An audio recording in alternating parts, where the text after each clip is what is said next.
TV Bihar देख रहे हैं आप। बिहार विधानसभा चुनाव 2025 का सियासी रण जोर पकड़ रहा है और इस बार का माहौल विकास, जातिगत समीकरण और युवा जोश का अनोखा संगम बन रहा है। एनडीए अपनी ताकत, एकजुटता और नीतीश कुमार के मास्टर स्ट्रोक के साथ मैदान में डटा है, जबकि विपक्षी महागठबंधन अपनी अंदरूनी कला और बेकार की शिकायतों में फंसा हुआ है। नीतीश के नेतृत्व में एनडीए में मुफ्त बिजली, पेंशन में बढ़ोतरी और नौकरियों के वादे जैसे बड़े दाव चल रहे हैं, जो जनता के दिल में उतर रहे हैं। दूसरी ओर महागठबंधन की पुरानी चालें और चुनाव आयोग पर बेवजह के इल्जाम उनकी हताशा दिखा रहे हैं। बिहार की सियासत का ये रंगमंच और चटपटा होने वाला है, तो चलिए इस सियासी जंग की तह तक जाते हैं और देखते हैं कि बिहार का रुख कहां जा रहा है। बिहार में 2025 का विधानसभा चुनाव एक बड़ा रण क्षेत्र है और एनडीए यानी BJP, JDU, LJP, Ramvilas, Hindustani Awam Morcha और राष्ट्रीय लोक मोर्चा इस जंग में पूरी ताकत झोंक रहे हैं। 2020 में 125 सीटें जीतकर सरकार बनाने वाला एनडीए इस बार 243 सीटों वाली विधानसभा में 225 से ज्यादा सीटें हासिल करने का लक्ष्य रखता है। नीतीश कुमार, जिन्हें सुशासन बाबू की उपाधि मिली है, एनडीए के चेहरा बने हुए हैं। उनकी गवर्नेंस का रिकॉर्ड पक्की सड़कें, 24 घंटे बिजली और महिलाओं के लिए सशक्तिकरण योजनाएं बिहार की जनता के बीच गूंजता है। हाल ही में नीतीश ने 3 बड़े मास्टर स्ट्रोक चले हैं। पहला 1 अगस्त से 1.67 करोड़ परिवारों के लिए 125 यूनिट मुफ्त बिजली, जो गरीब और मध्यम वर्ग के लिए बड़ी राहत है।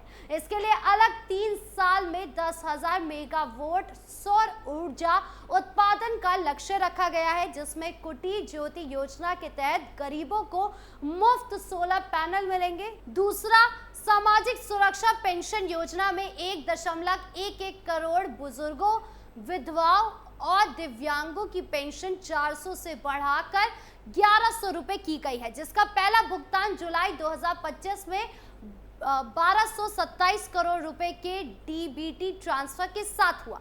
तीसरा, अगले 5 साल यानी 2025 से 2030 में 1 करोड़ युवाओं के लिए नौकरियां और रोजगार के अवसर, जिसमें शिक्षक भर्ती के लिए डोमिसाइल नीति और TRE 4 की प्रक्रिया शामिल है। नीतीश ने शिक्षा विभाग को बिहार के निवासियों को प्राथमिकता देने के लिए नियमों में संशोधन का आदेश दिया है, जिसमें स्थानीय युवाओं में जोश भरा है। 2005 में शिक्षा का बजट 4,000 करोड़ रुपए था, जो अब 77,000 करोड़ रुपए है। मिड डे मील योजना के रसोइयों का मानदेय 1,600 से 3,000 रुपए, रात के पहरेदारों का 5,000 से 10,000 रुपए और शारीरिक शिक्षा प्रशिक्षकों का 8,000 से 16,000 रुपए किया गया है।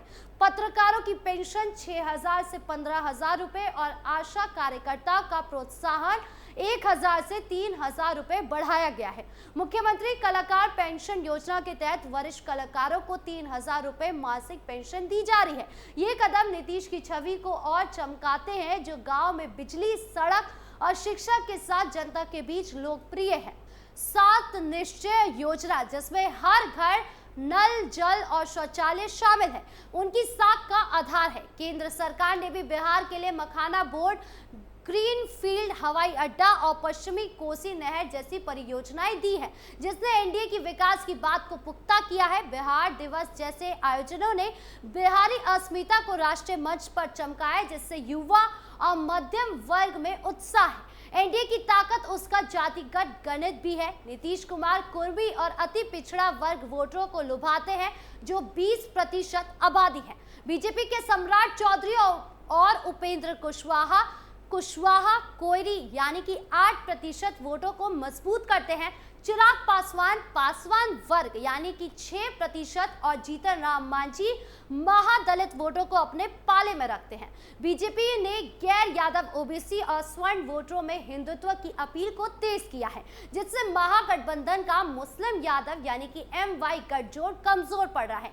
2024 के एक सर्वे में 37% गरीब वोटरों ने बीजेपी का समर्थन किया था, जो 2014 में 24% से कई ज्यादा है। यह बदलाव एनडीए की बढ़ती स्वीकार्यता को दिखाता है। एनडीए ने 2 करोड़ प्रवासी बिहारियों को टारगेट किया जो दिल्ली, मुंबई और सूरत में रहते हैं लेकिन वोटर लिस्ट में हैं। WhatsApp group, door to door campaign और महिला विस्तारकों के जरिए एनडीए इन वोटरों तक पहुंच रहा है।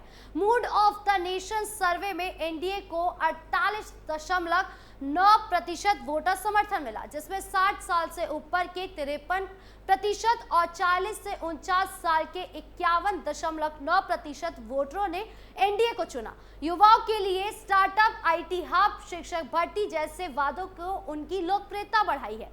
चिराग पासवान 2024 में हाजीपुर से सांसद ने एनडीए में नया जोश भरा। हालांकि उन्होंने बोधगया दुष्कर्म कांड और पटना घटना जैसे मामलों पर नीतीश के गवर्नेंस पर सवाल उठाए थे, फिर भी उन्होंने नीतीश को सीएम चेहरा माना। उनकी ये चाल सियासी है। वो पासवान वोटरों को लुभाते हुए बीजेपी के साथ वफादारी निभा रहे हैं। 2020 में चिराग पासवान ने जेडीयू के खिलाफ उम्मीदवार उतारे थे, लेकिन इस बार उनकी रणनीति एनडीए को मजबूत करने की है। 2024 के बिहार उपचुनाव में एनडीए ने तरारी, रामगढ़, बेलागंज और इमामगंज की चारों सीटें जीतकर अपनी ताकत दिखाई। बीजेपी ने तरारी और रामगढ़, जेडीयू ने बेलागंज और हमने इमामगंज जीता था। पीएम मोदी की सिवान रैली में 5,736 करोड़ की परियोजना, 22 शहरी बुनियादी ढांचे, 6 सड़क परियोजना और वंदे भारत ट्रेन लॉन्च की गई, जिसने एनडीए के विकास की बात को और बल दिया। विपक्ष के चुनाव आयोग पर इल्जामों का एनडीए ने करारा जवाब दिया। 7.23 करोड़ वोटरों ने विशेष गहन संशोधन यानी कि SIR प्रक्रिया में हिस्सा लिया और आयोग ने साफ किया कि ये प्रक्रिया संवैधानिक है। एनडीए ने विपक्ष पर बेवजह हंगामा करने का आरोप लगाया, कहते हुए कि वो अपनी कमजोरियों को छिपाने के लिए आयोग पर निशाना बना रहे हैं। बीजेपी ने हर विधानसभा क्षेत्र में सर्वे कराए ताकि सबसे मजबूत उम्मीदवार उतारे जाए। सीट बंटवारे में बीजेपी को 100 और जेडीयू को 90 से 95 सीटें मिलने की उम्मीद है, जो गठबंधन की ताकत दिखाता है। हालांकि बिहार की बिगड़ती कानून व्यवस्था, पटना में गोपाल खेमका की हत्या और शराबबंदी की विफलता ने नीतीश पर सवाल जरूर उठाए हैं, लेकिन उनकी विकास योजनाएं और गठबंधन की एकजुटता इन कमियों को ढक रही है। विपक्षी महागठबंधन, जिनमें आरजेडी, कांग्रेस, वामपंथी दल शामिल है, उनकी अंदरूनी लड़ाई और कमजोर रणनीति ने फंसाया हुआ है। 2020 में आरजेडी को 75 सीटों के साथ सबसे बड़ी पार्टी बनी, लेकिन महागठबंधन केवल 110 सीटें जीत सका। तेजस्वी यादव ने 10 लाख नौकरियां और 200 यूनिट मुफ्त बिजली का वादा किया, लेकिन उनकी सियासत मुस्लिम यादव समीकरण पर टिकी है। 2024 के सर्वे में 32.5% यादव वोटरों ने एनडीए को समर्थन दिया, जो आरजेडी के लिए झटका है। उनकी डिजिटल कैंपेन और एआई बेस्ड वीडियो वायरल तो हुए, लेकिन जमीन पर उनकी पकड़ कमजोर है। तेजस्वी ने माई बहन सम्मान योजना के तहत महिलाओं को 2500 रुपए मासिक देने का वादा किया, लेकिन नीतीश को 1100 रुपए पेंशन और मुफ्त बिजली की घोषणा ने उनकी हवा निकाल दी। तेजस्वी की प्रेस कॉन्फ्रेंस में कॉपी कैट सरकार का तंज बेकार साबित हुआ, क्योंकि जनता नीतीश के कदमों को ज्यादा भरोसेमंद मान रही है। महागठबंधन ने एसआईआर प्रक्रिया पर सवाल उठाए, दावा किया कि वोटर लिस्ट से अल्पसंख्यकों और प्रवासियों का नाम हटाया जा रहा है। 99.8% वोटरों को एसआईआर प्रक्रिया में शामिल किया गया और ड्राफ्ट वोटर लिस्ट 1 अगस्त को जारी होगी। सियासत ने जानकर कहते हैं कि विपक्ष काम करने की बजाय आयोग पर निशाना साधने में व्यस्त है, जो उनकी हताशा दिखाता है। आरजेडी में पसमानदा मुस्लिम नेता अली अनवर अंसारी और पशुपति कुमार पारस को जोड़ा ताकि पासवान और मुस्लिम वोट लुभाए, लेकिन चिराग पासवान और जीतन राम मांझी की मौजूदगी ने एनडीए को दलित और पासवान वोटों में बढ़त दी है। कांग्रेस ने रामविलास समुदाय के राजेश कुमार को बिहार इकाई का प्रमुख बनाया, लेकिन बिहार ने इस समुदाय का कोई बड़ा नेता न होने से उनकी रणनीति कमजोर है।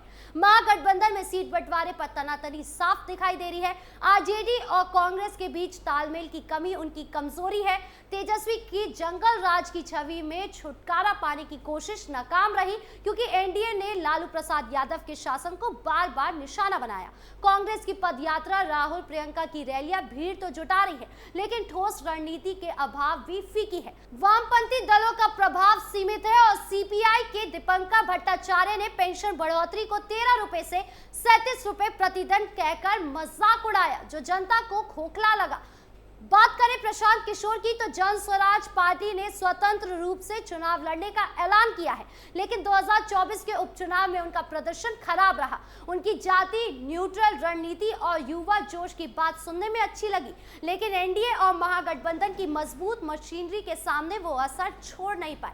प्रशांत ने मुफ्त बिजली को लॉलीपॉप कहकर खारिज किया, लेकिन उनकी अपनी रणनीति जमीन पर कमजोर है। बिहार का सियासी रंगमंच 2025 में और चटपटा होने वाला है। नीतीश के 3 मास्टर स्ट्रोक, मुफ्त बिजली, पेंशन और नौकरियों ने एनडीए को गरीब, युवा और बुजुर्ग वोटरों के बीच मजबूत किया। बीजेपी ने हर विधानसभा क्षेत्र में सर्वे कराए ताकि सबसे मजबूत उम्मीदवार उतारे जाए। वहीं तेजस्वी का 10 लाख नौकरियों और 2500 रुपए मासिक महिलाओं को देने का वादा सुनने में अच्छा है, लेकिन उनकी जंगल राज की छवि और अंदरूनी कला उनकी राह में रोड़े हैं। ऐसे में सियासत का ये रण रोमांचक होगा। किसकी होगी जीत और किसकी हार, ये देखने वाली बात होगी। आपको क्या लगता है, कमेंट बॉक्स में जरूर बताएं। नमस्कार।